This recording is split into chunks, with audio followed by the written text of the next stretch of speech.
హర్యానా, జమ్మూ కాశ్మీర్ రెండు రాష్ట్రాల ఎన్నికల ఫలితాలపై క్లారిటీ వచ్చేసింది. నీకొకటి నాకొకటి అన్నట్లుగా ఫలితాలు కనబడుతున్నాయి. హర్యానాలో బీజేపీ హ్యాట్రిక్ విక్టరీ కొట్టడం ఖాయంగా ఉంది. మొత్తం 90 సీట్లకు గాను బీజేపీ 40 స్థానాల్లో ఆధిక్యంలో ఉంది. కాంగ్రెస్ కూటమి 24 స్థానాల్లో, ఇతరులు 5 స్థానాల్లో ఆధిక్యంలో ఉన్నారు. ఇప్పటివరకు ఫలితాల్లో 8 చోట్ల బీజేపీ అభ్యర్థులు విజయం సాధించారు. కాంగ్రెస్ 13 చోట్ల విజయం సాధించింది. ఇక జమ్మూ కాశ్మీర్లో మాత్రం నేషనల్ కాన్ఫరెన్స్ కాంగ్రెస్ కూటమిదే పైచేయి సాధించింది. 30 స్థానాల్లో ఎన్సీ కాంగ్రెస్ కూటమి ఆధిక్యంలో ఉంది.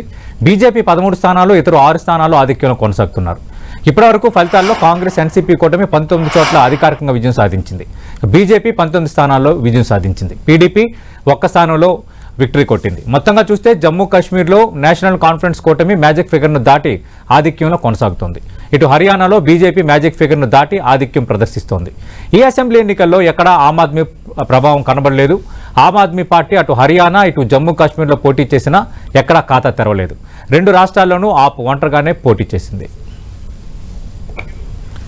మొత్తానికి ఈ రెండు రాష్ట్రాల ఫలితాలు ఏం సూచిస్తున్నాయి? కూటమి కట్టకుండా కాంగ్రెస్ పార్టీ రాష్ట్రాల్లో విజయం సాధించడం అసంభవం. ఓవరాల్గా ఈ ఫలితాలతో ఏం చూడాలి? ఇదే అంశంపై మాట్లాడబోతున్నాం. మనతో పాటు ఉన్నారు ప్రముఖ విశ్లేషకులు ప్రొఫెసర్ కె నాగేశ్వర్ గారు. నాగేశ్వర్ గారు నమస్తే సార్. నాగేశ్వర్ గారు, హర్యానా అలాగే జమ్మూ కాశ్మీర్ చూడటానికి రెండు చిన్న రాష్ట్రాలే, కానీ ఈసారి ఆ రెండు రాష్ట్రాల ఫలితాలు కూడా ఒక యాంగ్జైటీ క్రియేట్ చేసే.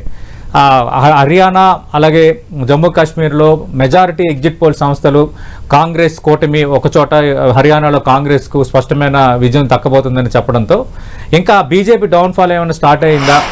ఆల్రెడీ హర్యానా ఒక హిందీ బెల్ట్ స్టేట్ కాబట్టి ఇంకా ఇది కాంగ్రెస్కు ప్లస్, ఇట్లా రకరకాల చర్చలు జరిగాయి. బట్ ఈరోజు ఫలితాలు చూస్తున్నప్పుడు నీకొకటి నాకొకటి అన్నట్టుగా ఇచ్చారు ఓటర్లు. ఈ ఫలితాలపై మీ విశ్లేషణ ఏంటి? అంటే మీరు అన్నట్లు 2024 ఎలక్షన్స్లో మొదటిసారి ఈ 10 ఏళ్లలో బీజేపీ బలం గణనీయంగా తగ్గింది. 303 సీట్స్ నుంచి 240 సీట్లకు పడిపోయింది. బీజేపీకి మొదటి నుంచి 10 ఏళ్లుగా బలంగా ఉన్న నార్త్ అండ్ వెస్ట్రన్ బెల్ట్లో బీజేపీ బలం తగ్గింది. ఈ నార్త్ అండ్ వెస్ట్రన్ బెల్ట్ మీకు ఉత్తరప్రదేశ్, రాజస్థాన్, హర్యానా, అలాగే మీకు మహారాష్ట్ర, ఈ ప్రాంతాల్లో బీజేపీ మొదటిసారి దెబ్బతిన్నది, హిందీ హార్ట్లాండ్లో కూడా. అయితే అక్కడ రెండు రకాల విశ్లేషణలు వచ్చాయి. ఒకటి, ఇది ఒక సెక్యులర్ ట్రెండ్. సెక్యులర్ అంటే లౌకిక అని కాదు, ఇంగ్లీష్లో సెక్యులర్ ట్రెండ్ అంటే ఇది ఒక కన్సిస్టెంట్ ట్రెండ్గా ఉంటుందా, అంటే బీజేపీ పతనం మొదలైందా, మోడీ ఇన్విన్సిబిలిటీ అన్నది పక్కకు పోయింది, అజేయుడు కాదా అనేది ఒక క్వశ్చన్. లేదు ఇదొక ప్రత్యేక సందర్భం, ఇదేమి ట్రెండ్ ఇండికేట్ చేయదన్నది రెండవ వాదన.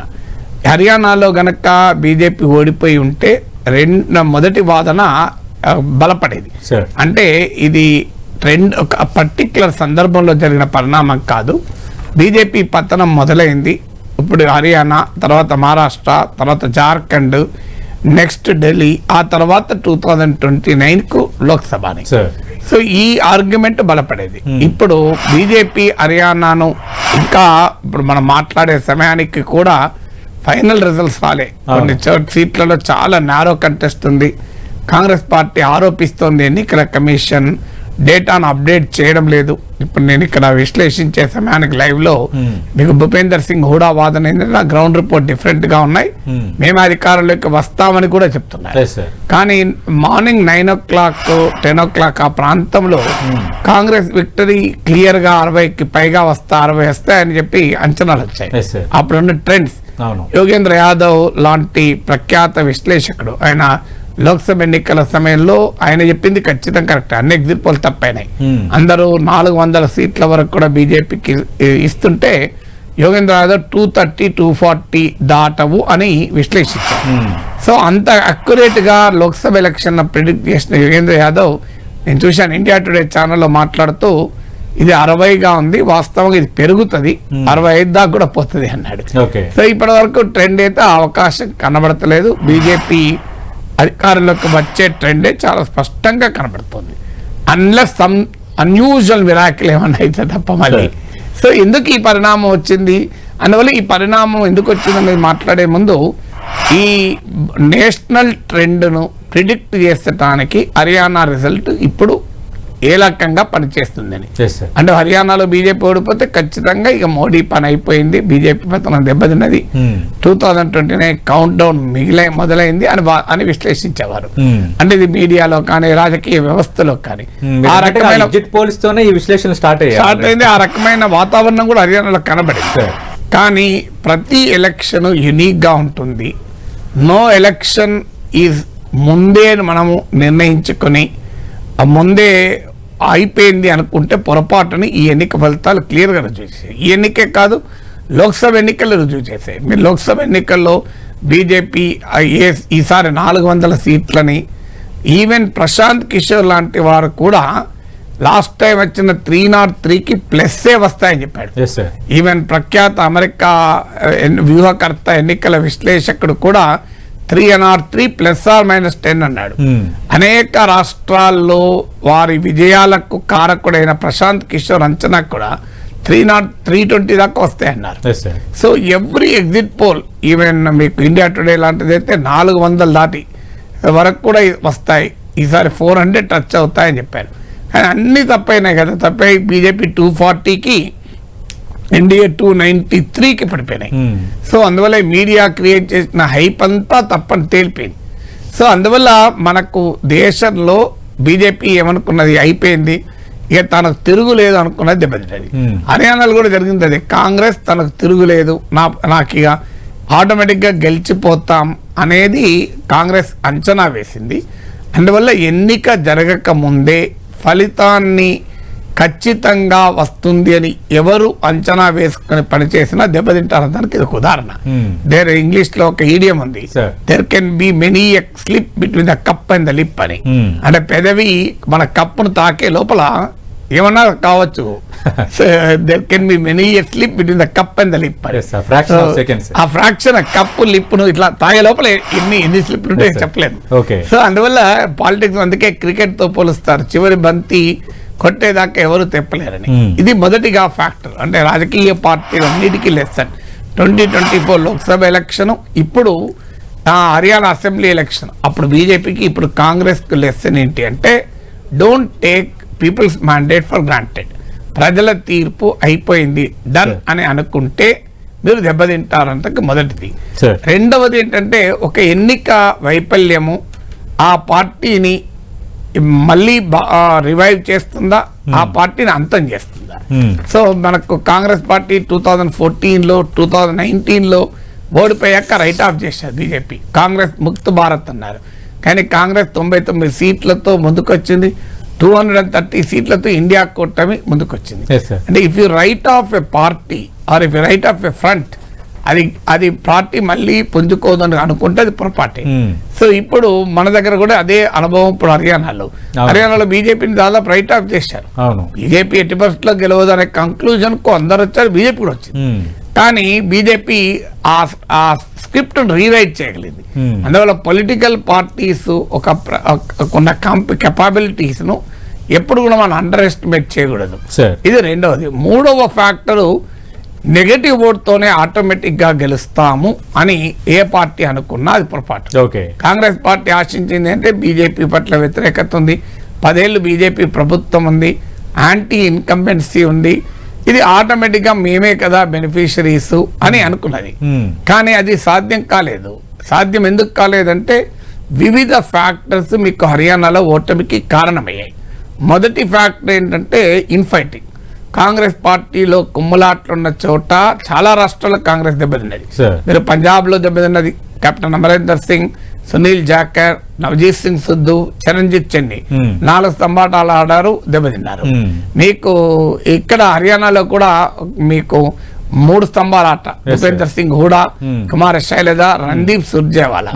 అందువల్ల ఇన్ఫైటింగ్ అనేది దెబ్బతీస్తుంది పార్టీలను అనటానికి ఇదొక క్లియర్ ఉదాహరణ. అందువల్ల రాజకీయ పార్టీలకు 4వ లెసన్ ఏంటంటే ఇన్ఫైటింగ్ దెబ్బతీస్తుంది, అవకాశాలని కూడా చేజార్చుకుంటారు. ఇప్పుడు మీరు కంపారిటివ్లీ మీకు ఆంధ్రప్రదేశ్, కర్ణాటక, హిమాచల్ ప్రదేశ్ లో కాంగ్రెస్ కొంత ఇన్ఫైటింగ్ ను మేనేజ్ చేసుకోగలిగింది. ఆ ఎలక్షన్స్ లో యునైటెడ్ ఫైట్ ఇవ్వగలిగింది. తెలంగాణలో, కర్ణాటక ముఖ్యంగా నిలబడ్డది. అందువల్ల పార్టీల ఇన్ఫైటింగ్ పార్టీని దెబ్బతీస్తుంది అనటానికి ఇదొక క్లియర్ ఉదాహరణ. బీజేపీ ఏమో ఈ తెలివి వ్యూహాత్మకంగా మనోహర్ లాల్ ఖట్టర్ పైన ఉన్న వ్యతిరేకతను అధిగమించి నాయబ్ సింగ్ సైన్ ముందు పెట్టి అధికారంలోకి వచ్చింది. కాంగ్రెస్ ఏమో ఎప్పుడైతే గెలుస్తారో అన్న వాతావరణం వచ్చేసిందో ఎవరు ముఖ్యమంత్రి, ఎవరు కేబినెట్ మంత్రి, నిన్నటి వరకు కూడా భూపేందర్ సింగ్ హూడా, కుమార శైలజాలు ఎవరు ముఖ్యమంత్రులు లెక్కలేసుకున్నారు. సో అందువల్ల ఈ ఇన్ఫైటింగ్ దెబ్బతీస్తుంది అనే 4వది. 5వది అదర్స్. బీజేపీ ఆశించింది హర్యానాలో ఏంటంటే ఆ బీజేపీ వ్యతిరేక ఓటు చీలి తమకు ఉపయోగపడుతుంది. కాంగ్రెస్ ఆశించింది ఏంటంటే ఇది కాంగ్రెస్ బీజేపీల మధ్యనే పోలరైజ్ అవుతుంది, చిన్న చిన్న పార్టీలు ప్రభావం చూపు అని.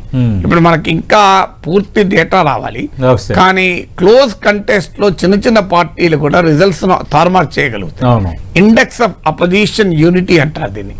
సో ఆ ఇండెక్స్ ఆఫ్ అపోజిషన్ యూనిటీని బట్టి ఫలితాలు అటు ఇటు అవుతాయి.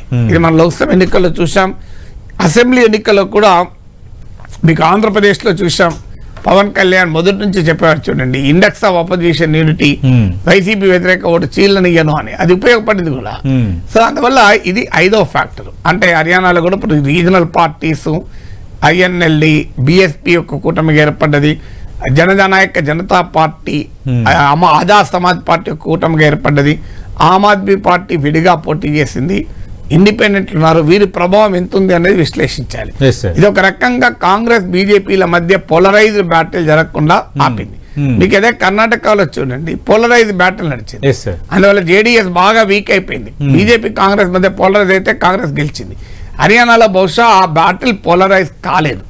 ఇది 5వ ఫ్యాక్టర్. 6వ ఫ్యాక్టర్ ఏంటంటే అల్టిమేట్ గా గెలుపులో కీలక పాత్ర. వాతావరణం ఉండొచ్చు, మనకు మబ్బులు కమ్మినా తేమ నృత్యాలు కనరాలని తెలుగులో ఒక సామెత ఉంది.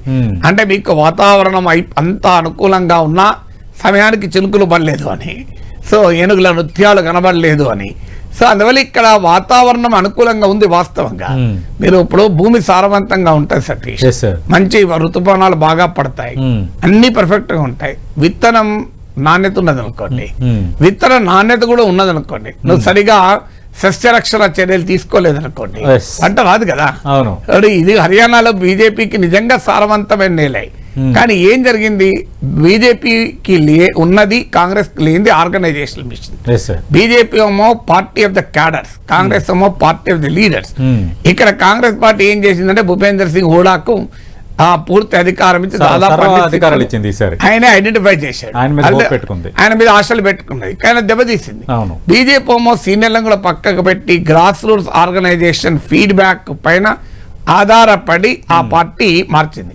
అందువల్ల బీజేపీ ఆర్గనైజేషనల్ మజిల్ అనేది చాలా క్లియర్ గా ఉపయోగపడ్డది. 7వది సోషల్ ఇంజనీరింగ్, కాస్ట్ క్యాలిక్యులస్ అంటాం దానికి మన అందమైన పేరు. సోషల్ ఇంజనీరింగ్ లో కాంపిటేటివ్ సోషల్ ఇంజనీరింగ్ కూడా ఈ రిజల్ట్ ప్రభావం చేసింది. కాంగ్రెస్ ఏమో జాట్, ఆదివాసీ, ముస్లిం ఈ 3 కాంబినేషన్ లో గెలవాలని ప్రయత్నం చేసింది. బీజేపీ ఏమో మొదటి నుంచి నాన్ జాట్, ఓబీసీ సోషల్ కోalition చేయాలని ప్రయత్నం చేసింది. ఈ 2 పార్టీలు కూడా బలమైన సోషల్ ఇంజనీరింగ్ చేశాయి. కానీ బీజేపీ సక్సెస్ అయినట్టు ఎక్కడ కనబడుతుందంటే జాటు ఓటు ఆశించిన స్థాయిలో కాంగ్రెస్ వెనకాల పోలరైజ్ కాలే. ఇప్పుడు రోహతక్,